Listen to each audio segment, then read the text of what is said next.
Hello mga ka-farming. Welcome to Antonio Di Charlie Farm. For today's video guys, ang mag-update ako sa inyo ng sitwasyon namin dito sa gitna ng farm. So ayan guys, ang oras ay alas 10 ng umaga. Pero kung makikita nyo, ayan, medyo madilim dahil sa lakas ng ulan. And baha na naman guys ang aming taniman. So hindi na natin makita ang daanan palabas doon sa community, diyan sa labas ng farm. So dito ayan, nagsimula na namang tumaas ang tubig guys. Ayan, naputol na pala yung isa kong saging diyan oh. So parang bagyo.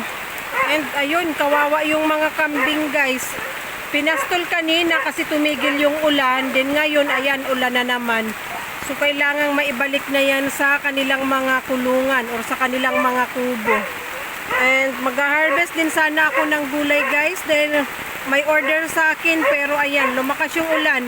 Siguro mamaya na lang na tanghali or hapon pag tumila yung ulan. So ito yung kaganapan dito sa harap guys. Harap ng aming bahay. Ito yung side ng bahay guys, papunta dun sa kulungan ng mga baboy. Ayan, start na ring magkatubig. And ikot tayo dito sa kabila. Ayan, nilagyan pala ni Papa ng mga barani ng saging. Ay, mas delikado. Hindi ako magtutulay dyan guys. Mas delikado. Ayan, madulas kasi guys. Malambot na yung lupa.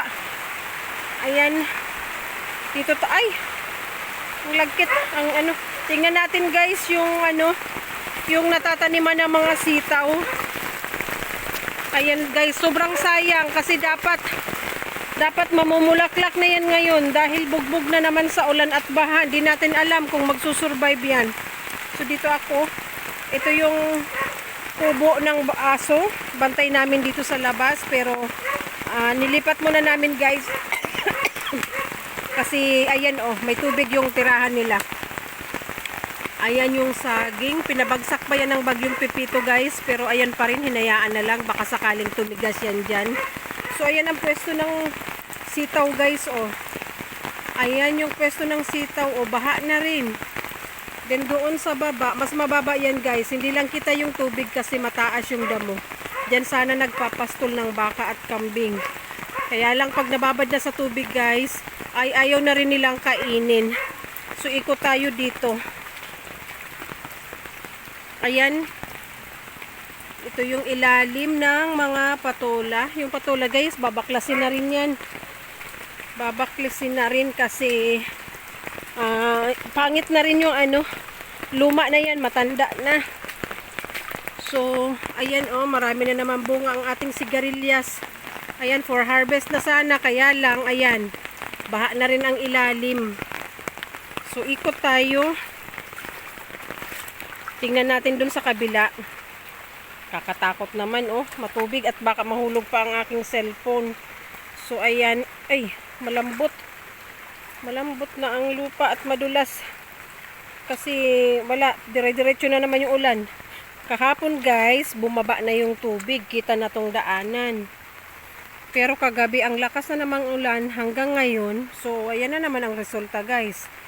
Para na namang lake yung aming farm.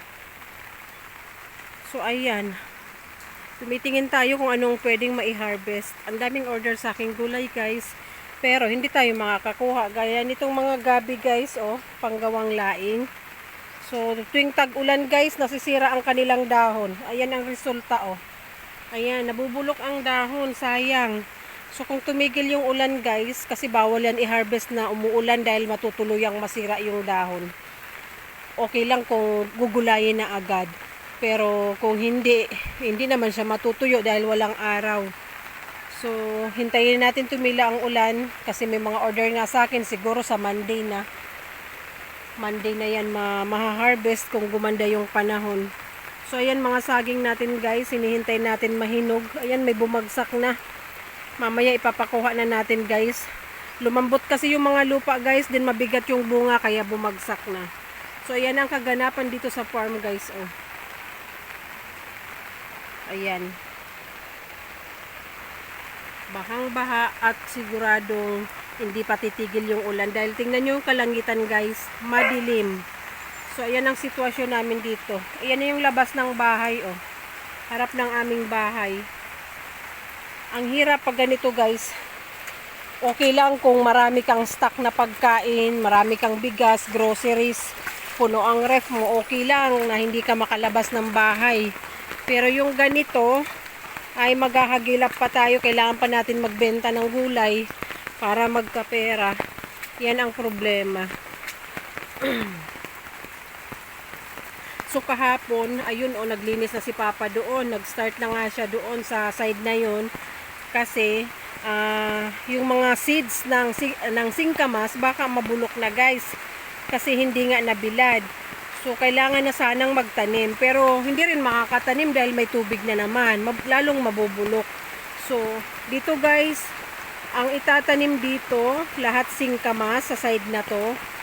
Then, sa ibabaw, lalagyan ko ng balad para sa aking mga bagong tanim na patola. Magtatanim tayo guys, ang dami nating seeds. So, ang singkamas guys ay hindi na pinapagapang dahil laman ang i-harvest niyan. So, para lang siyang kamuti, hayaan dyan sa baba. 4 months. So, makakatanim ng January, by April or May, makaka-harvest tayo ng singkamas. So, sa ngayon, wala tayong magagawa. Ayan o, katabi naming farm. Tingnan nyo, tanaw nyo yung tubig na.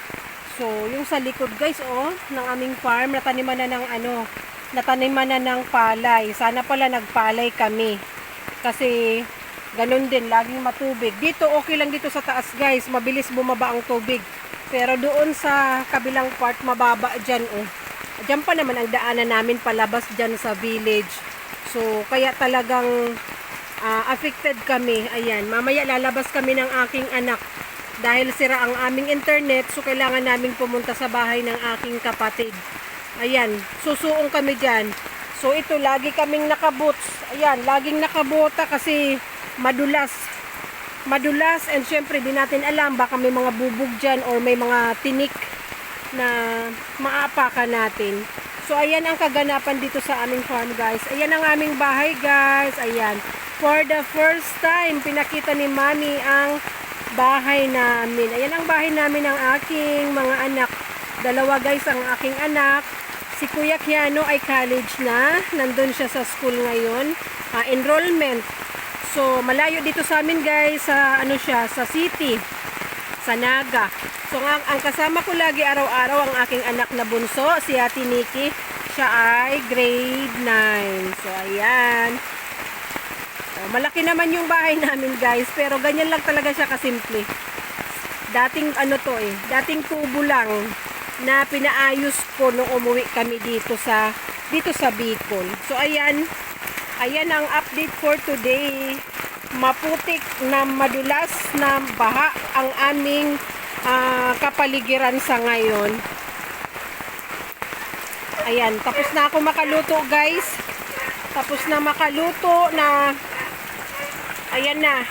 After makaluto guys, yung susunod na gagamiting panggatong para mamaya ay ganyan ang ginagawa guys, inaagunan or pinapaininan.